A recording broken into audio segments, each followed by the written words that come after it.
Hi everybody, I'm Laicapauline. I'm a registered nurse here in the Philippines. I took my licensure examination last May of 2024 and I passed as one of the board top-notchers. Now, I know how tough the board examination can be. It took me a lot of trial and error, a lot of time to learn all of the tips and strategies that I do know now, which is why I'm making this video and I'm sharing all of these tips to you so you guys can save some time and get ahead in your board exam journey. I made a first video where I share all of my systems, my schedules, my resources, and tips on how to study effectively. Since the last video, a lot of you guys have reached out to me, have asked me several questions, which is why I decided to create a community where I can answer all of your questions. I can share even more tips and resources. I even plan to make lectures, notes, flashcards, quizzes, rationalizations, and summaries, especially on the topics that you guys might find difficult. So it's just a way for us to really communicate so you guys can let me know what you guys need and I can help you through it. So click the link down below and join our community.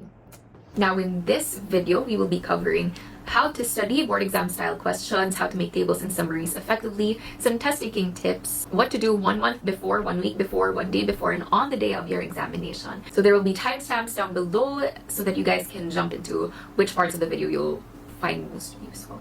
I've explained in the previous video that this is how your board exam journey and timetable and schedule should look like. 2 to 3 months or 3 to 4 months, 4 to 5 months of your review journey should be dedicated to studying concepts. So it depends on how much time you have left, but majority of your time on the earlier parts of your review should be dedicated to learning concepts. In this time, you should be reading books, watching lectures, taking down notes, making little sticky notes, and all of those things, to acquaint yourself with the content, to acquaint yourself with what diseases are most commonly asked in the board examination, what details about these diseases, what pathognomonic signs, symptoms, and management are most commonly and frequently asked in the board examination. So this is the time for you to digest the information. So 65% of your energy should be dedicated to doing just that. 25% should be dedicated to Anki, which is a spaced repetition flashcard system that helps you retain and remember everything you learned and read in the concepts part of this video. 10% should also be dedicated to board exam style questions, just so you know how to apply all of these concepts that you learned and memorize when answering board exam style questions. Also, if you guys don't know where to start, I have linked down below a checklist of all of the topics that you will need to cover for the board examination. It has all of the topics you'll need for CHN, OB, communicable diseases, pediatric nursing, medical surgical nursing, Palmer Funda, and psychiatric nursing. If that's something you guys are interested in, click the link down below. So I go much more in depth on these topics of the concepts part of your review in the first video, so check that out on your own time.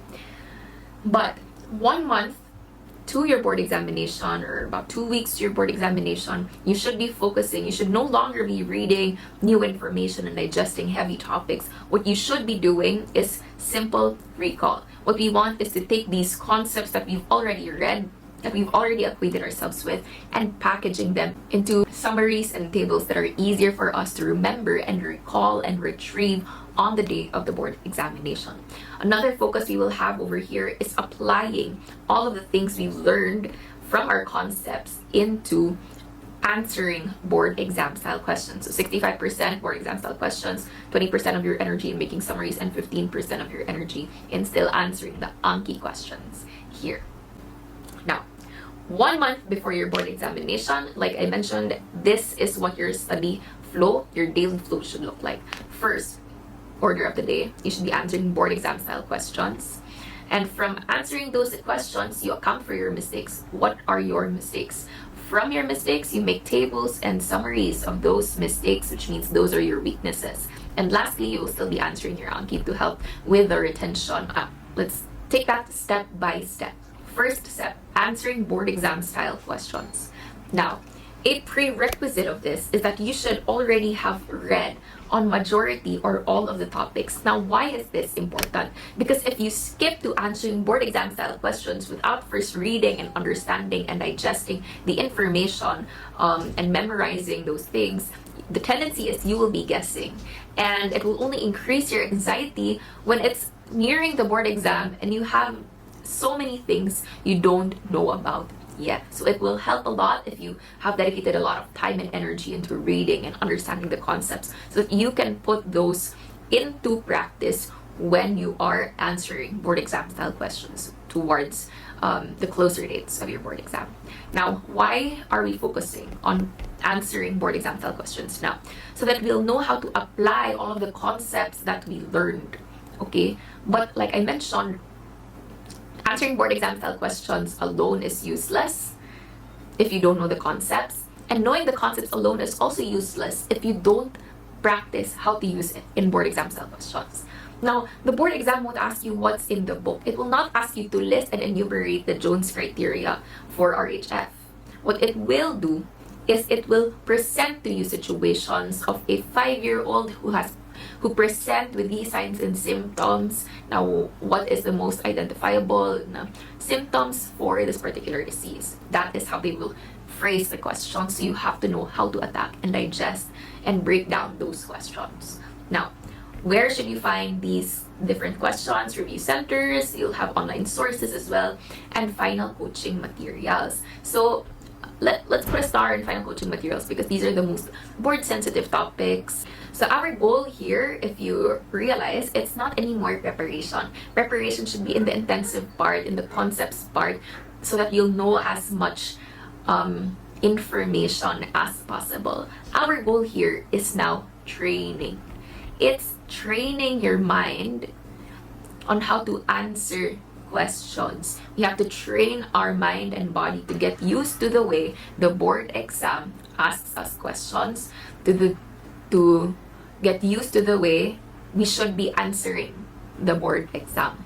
So this is important so that we put what we do know, everything we've studied, to good use and apply it. What we know and apply it. But another important benefit of this is that when we don't know what the question is asking of us, it helps us practice how to attack the question. You get it? Okay, so tip number 1 when we're answering board exam style questions is to let your training be greater than your challenge. So what's your challenge? The board exam. We want our training to be more intensive so that when the challenge comes, when the board exam comes, it's going to be a breeze for you. Do you want that? Of course. So if this is the difficulty level of the board examination, meaning it will ask you 300 questions per day or on the first day, and your training is 100 questions only, is that enough preparation for the board examination? I don't think so. When the day of the board exam comes and you have to answer 3 exams that day, each of 100 questions, you will have to answer 300 questions and you're only used to answering 100 questions. What do you think will happen? By the end, by the second and the third exam of that day, your head will be so fatigued, your mind will be so fatigued because you did not allow yourself to get used to that pace, to get used to that volume of questions. So you'll be fatigued, you'll be too tired, you'll be resting a lot, and you will not be answering optimally and at the prime of your mind because you did not train for it. So what we want is here. If this is the board exam, your training should be here. So if the board exam asks you 300 questions maximum per day, do 400, do 500 questions per day. If the board exam asks you to answer in 2 hours, do it in 1 hour. You get it? So in the actual board exam, it will ask you 300 questions on the first day and 200 questions on the second day. Your daily practice should be 300 to 500 questions per day. Para when the date of the board exam comes, 200 questions will be a breeze to you. Okay? But don't be so harsh on yourself also if you can't reach 500. There are so many days also that I don't reach 500. I get so tired, but this should be your goal. So if the board exam asks you to finish in 2 hours, you will do it in 1 hour. So that when the day of the board exam comes, 2 hours will feel like such a long time, and you will have, because you're used to answering it in 1 hour, you will have an extra hour to review, to double check your answers, to make sure you shaded the set, to make sure your test paper and your answer sheet match perfectly. Compared to if you're used to answering, if you don't time yourself at all, you take 2 hours and 30 minutes or 3 hours to answer one examination, then that will mean on the day of the examination, you will be panicking and trying to answer and beat the time. We don't want that for you. We want you to think properly, which is why we want to train ourselves to do it in much less time, in 50% much time than the actual board exam asks you to. So it will definitely be hard at first, but with practice, it will get easy. And that is the whole point of it. It should be difficult because the board exam is difficult. So train as early as possible now, the hardest that you can, so that in the board exam, it will be easy for you. Do you want that? You want the board exam to be easy for you. And I'm telling you, it's possible. You can do it.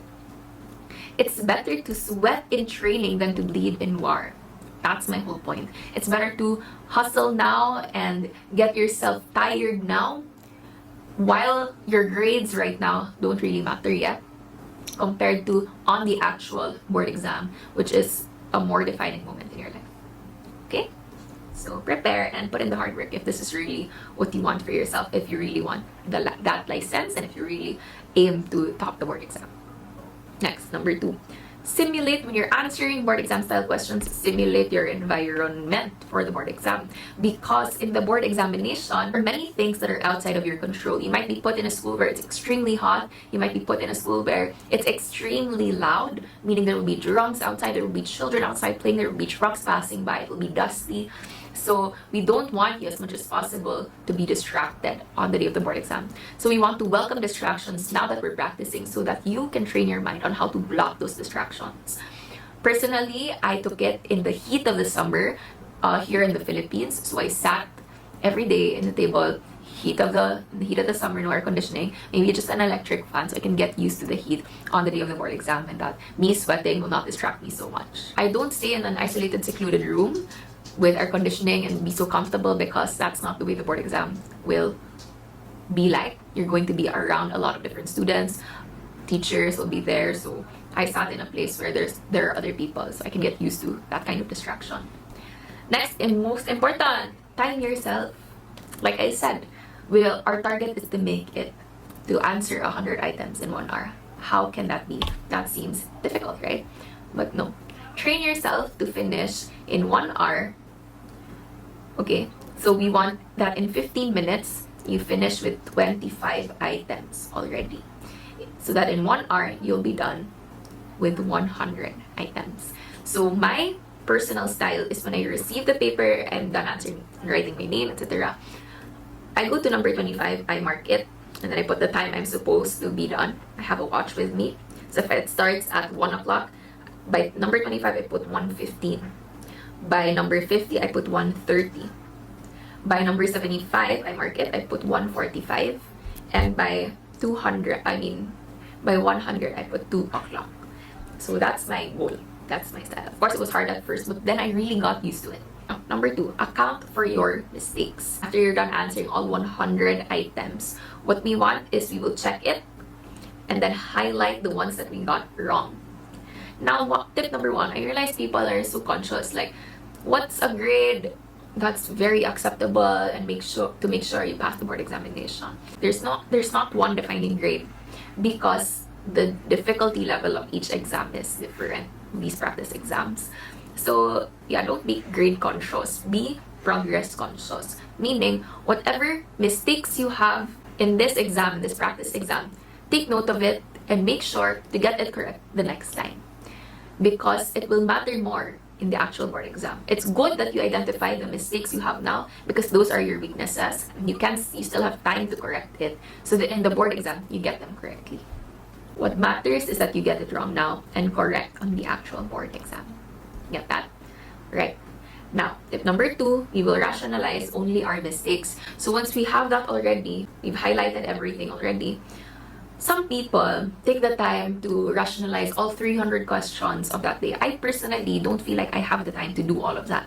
If I had all the time in the world, then I would, but I don't. So I only look at my mistakes, because those are my weakest points. So I don't rationalize every single question on there. I rationalize the mistakes, focus on that, and then I make notes, summaries, and tables on those weaknesses, so that the next time I come across it, I get it correctly. Tip number 3, track your mistakes. Like I mentioned, have a piece of paper on the side and then write all of your mistakes. So look at your mistakes. What topics do you most frequently forget? You look at it, and your most common mistakes are insulin. Your most common mistakes are PDN normals, and your most common mistakes are DKA or the 17 Sustainable Development Goals. So we want to get those 3 topics and make tables and summaries of it that make it easier for us to recall and to study. Okay, so the benefits of making these tables and summaries is that they're easy to recall. Okay, so you don't have to go through lengthy paragraphs. You can see them side by side in comparison to each other. Another, it's visual. So even if you don't remember the particular phrase, for as long as you know that it's on this side, on the right side of the table that you made, then it's going to stick and you can kind of deduce it in the actual board exam. So it's also easier to retrieve because, like I said, it doesn't go through like paragraphs and lengthy, large amounts of content. So an example of it would be this, my table on PDN normals. So if you can see, we've summarized Erikson's, Freud's, Piaget's, Goldberg's play and fear of the children, and then of the infant, toddler, preschooler, school age, and adolescent. So you can compare them both horizontally, and you can compare them horizontally and vertically. So it's much easier to remember. And if you forget something, you can kind of get the vibe that it's here. It's the purple one in the middle, pre-operational by Piaget. Alright? So those are an example of it also is this one. So the PDN normals was the only one that I really was able to digitize. The rest, I kind of just wrote them on a piece of bond paper. So this is my insulin, onset, peak, duration method, degrees of burns, example. These are just examples. So yeah, Donnan-Samoghi effect, DKA versus HH and S. Also, I forgot to mention, when you're making your tables and summaries, some people like to put it on the walls, but personally that didn't work for me because I don't sit down and look and read and memorize whatever is on the wall. Instead, I decided to write it on bond papers and put it on clear books because that way I can organize them the way that I want, and also I can bring them around wherever that I go, because I like to study out sometimes. So for example, for special senses, I have all of my little summaries and my little notes here. For my diseases, I have all of the different diseases listed on here. And so make sure to answer your Anki flashcards. I think I have already mentioned that. Please, I've sent some Anki flashcards on the link to in my previous video. This helps with retention. Okay, you want as much as possible that until the day of your board examination, your brain is active and it can easily retrieve and easily recall all of the information on these flashcards. Okay, so we'll do a sample flow on this. Like, you should have your test paper over here. You should have a timer as well for 1 hour. So when I get my test paper, I go straight away to number 25. I mark it. Let's say I started at 1 o'clock. I would put here 1:15, and that is my target to finish it. I go to number 50, and I mark it 1:30 as my target to finish it. And then we go to number 75, and I go and mark it 1:45. And then I go to number 100, and I mark that 2 o'clock. So by 2 o'clock, I'm done with 100 items. And so you can go ahead and start your timer, and then start answering. And when the timer is up, we will check our answers and have a piece of paper beside us. I got these correct. 2, 5, 6, 7, 8. I got this one wrong. So let's say I got the 6 rights of medication wrong. So I will be highlighting it.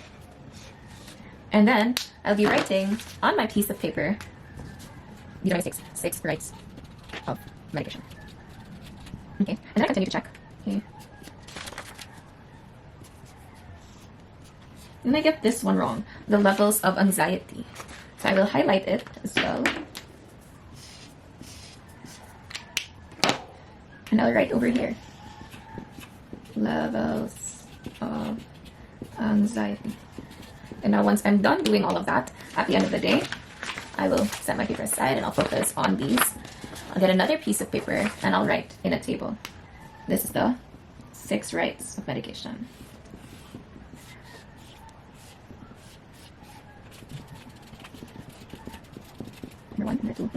4, number 5, number 6. Scribble, scribble, scribble, scribble, scribble, scribble.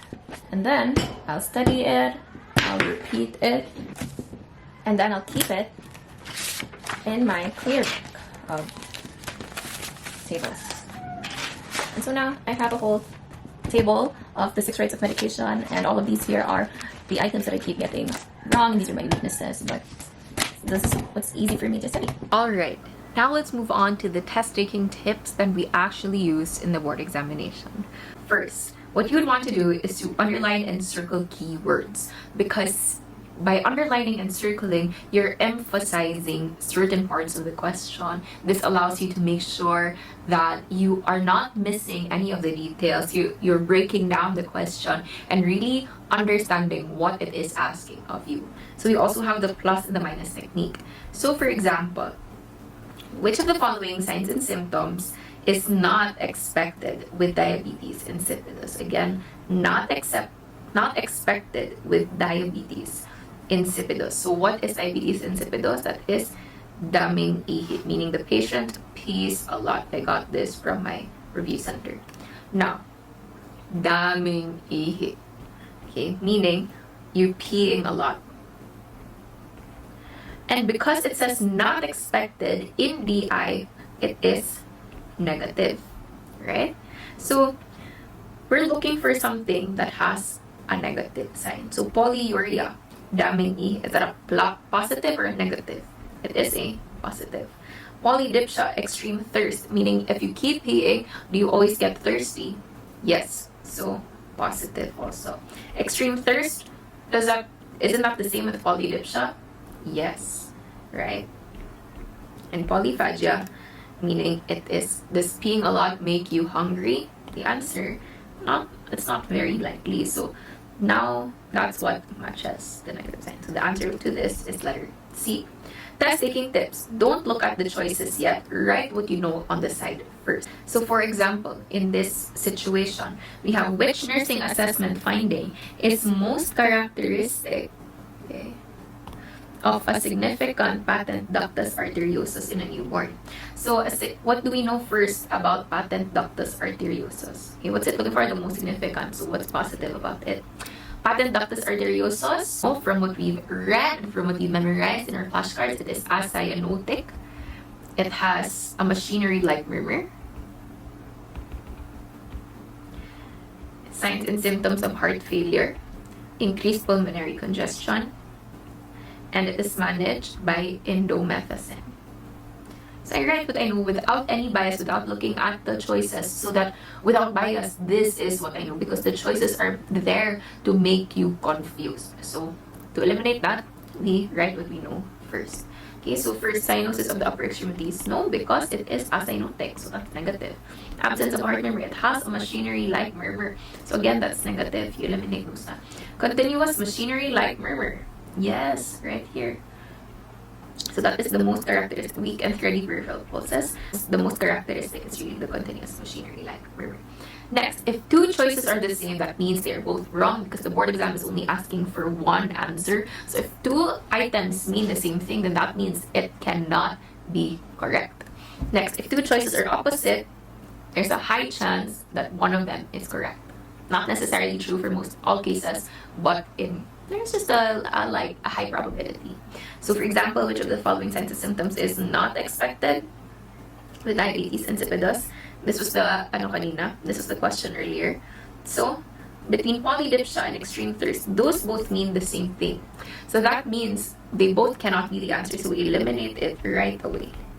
Okay, polydipsia means you thirst a lot, so extreme thirst, it's similar. So it's both wrong. So now you have a 50% chance between letter A and letter C. And between these two, and between these two, it is polyphagia that's the most out of context. So it's this is the answer. Okay, so you have a 50% chance already. Next, test taking tips. If you have no idea, do elimination. So if it's a series, you can do vertical elimination. Now, what do I mean by this? So what is the correct sequencing for donning PPE before entering an isolation room? So again, the correct mano. So you want the positive. So you write here on the side everything you know. How do you put on PPE again? Through gown, tapos mask, tapos goggles, tapos gloves. Am I correct? So that's 1, 2, 3, and 4. So you look here in your choices. Here. You look at the gown, that's correct. You look at the gown, that's correct. You look at the glove, that's already wrong. The mask, that's already wrong. So see, you're automatically eliminated. But it's easier for you. Next, it's gloves, the mask, the gown, and the goggles. What's next? Mask.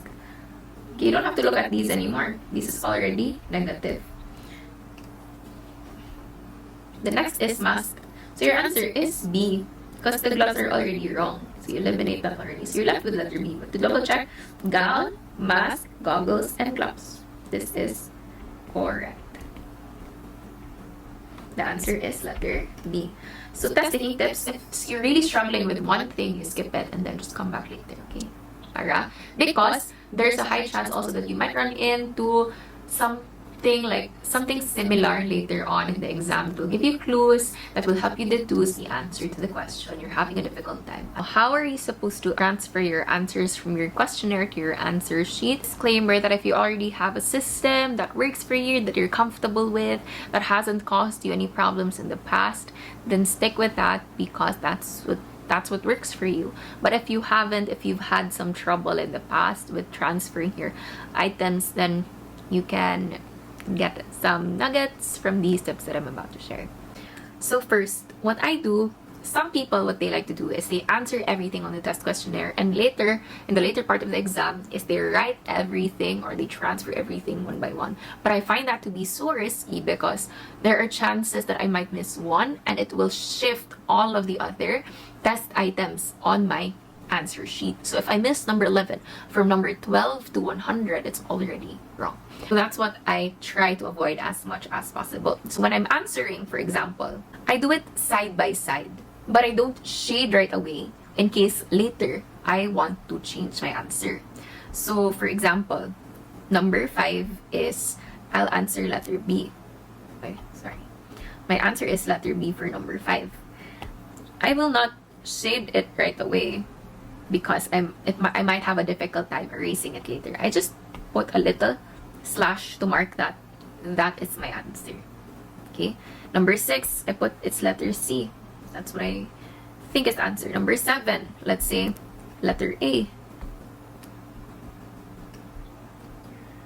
And then number 8, I think is letter B. Okay. Number 9, I think is letter A. Number 10 is letter A. That's just what I, think. So I do that all the way until I reach 100. For items where I'm not sure about it, I will mark a star. So A, or number 12 if I don't know anything at all. Number 13, I think it's C, but I'm not sure. Okay, so I mark stars behind it, meaning those are the items I'm not so sure about. So our legend is, if it's a slash, we're pretty sure about it, we mark that, okay, this is my answer. And star is if we're unsure about it. So if we have time and we've done it all the way until 100 already, I have a lot of time left, meaning I have 1 hour left because I practiced to finish everything in 1 hour. What I will do is I'll go to the stars first. I'll look at my number 6, and then I realize, I don't think the answer is actually B. So I'll erase this, I'll erase the little mark that I made, and I'll change it to C. Number 9, I think it's actually letter D, but I just put a slash. And number 11, I think it's actually letter C. So I go to number 1. After I'm done with all of the stars from 1 to 100, I look at each question. I have my test questionnaire here, and I look at the answer sheet, and I think, is 1 really B? Am I sure about that answer? Again, because I have so much time to kill, I have 1 hour. So I think, okay, it is. Then I will shade it. Is my answer number 2? Am I sure it's letter B? I look back at my test questionnaire. It's like, yeah, okay, it's actually letter B. Okay. I go back to letter number 3 and I look at my test questionnaire. Okay, I'm pretty sure that's letter C. I will shade it. And I'll do that all the way up until 100. That's if I have lots of time to kill. Okay, now. Okay, so let's say for example you have little time left, meaning you have 30 minutes left, you have 20 minutes left. what I personally like to do is I go back to all of my slashes, and without looking back at my test questionnaire, I just go shade it and shade it and shade everything all the way to 100, skipping the stars. Okay, I skipped the stars. I skipped the stars because I want to revisit it later. All the way to 100. That is my style. And then, if I have a little more time, like 5-10 minutes, I can go back at number 5 and really rethink it. And then shade it, if I'm sure about it. Number 9, am I sure about it? Yeah, I think I'm sure about it. Number 7, is it actually letter C? I think it's letter C. So that's how, then until I complete all of the stars and fill in the missing gaps. Alright? But if I actually have absolutely no time after checking everything, after answering everything, I have just 5 minutes left till the clock ends. Okay.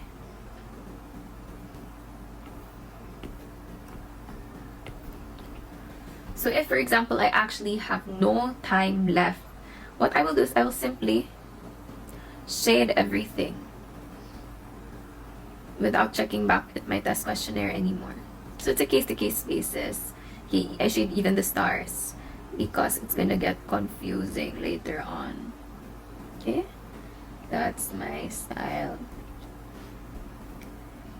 You have to master your time management. When I'm answering from my test questionnaire to my answer sheet, and I do it side by side, while I'm marking it, I go 36 is letter A. So that it's in my head, so that it's me making sure that the numbers correspond to the letters that I am encircling and marking on my answer sheet.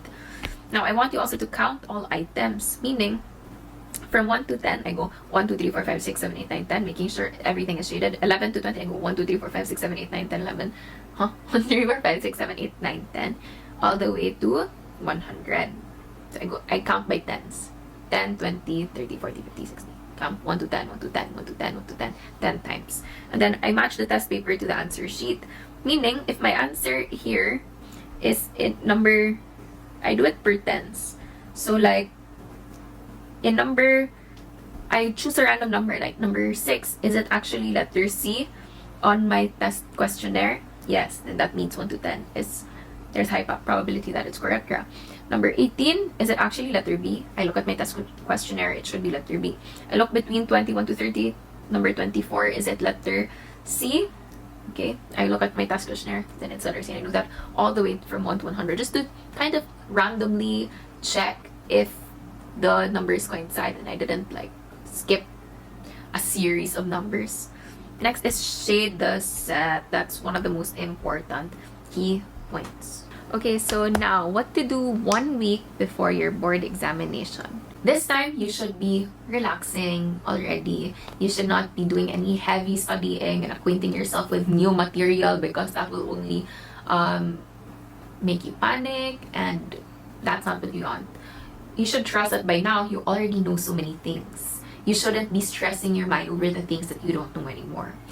So what we will be doing here at this point from 1 week before your board examination is just reviewing and memorizing and rewriting the tables that you have made to make sure you master and memorize them. But don't stop studying until it's time for you to stop.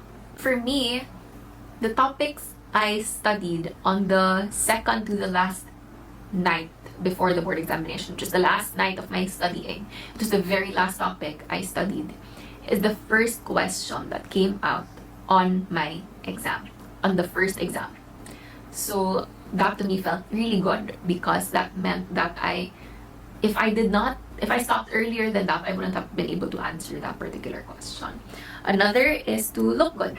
So personally, I got my blackheads removed, I got my eyebrows threaded, I got my nails cleaned because I wanted to feel like I prepared, you know. It's different when you know you feel good, you feel confident, you look beautiful. You don't even have to, put on a lot of makeup, but a little would help just to make you feel like you've prepared for this moment, and you have. But it has to manifest physically so that when you enter that door, I'm ready, I'm prepared. Next, 1 day before the board examination, non-negotiable, do not touch any review materials. Focus on your wellness, on your mental well-being. Breathe in, manage your anxiety, pray, have faith, practice your faith, whatever religion you might be practicing. Also, visit the testing site when you can, just so you can get acquainted with the environment. It's not going to be the first time that you experience all of the different scenes of your testing center. So be there ahead of time so you can anticipate. You can picture yourself in your head taking the examination. Next is prepare your stuff, sleep early, pray, and relax. Make sure to bring your food, your wipes, your medicines, all of those different things. Okay. On the day of the board examination, show up early because you don't know what problems and roadblocks you might run into. You don't want to miss your board exam. And you don't know, there's going to be a crowd because there's going to be thousands of you taking in one building. So it's better to be there early, get into your seat early so you can feel relaxed. Have faith in your preparation, but more importantly, have faith in God. And I really advocate for having a sense of faith because the board examination is a really big exam.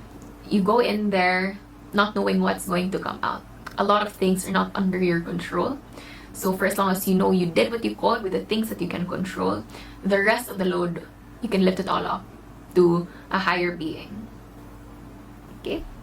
So trust in the Lord with all your heart. Lean not on your own understanding, and always submit to Him, and He will make your path straight. So that wraps up all of my tips for this particular video. If you guys want any more content from me, just let me know what you guys want in the comments down below. So if you found this video helpful, if you made it to the end of this video, please give it a like, a subscribe, and share this to somebody who might find it helpful as well. Hope this was helpful for your review journey, and I can't wait to see you guys on the other side. God bless future RNs. I love you. Bye!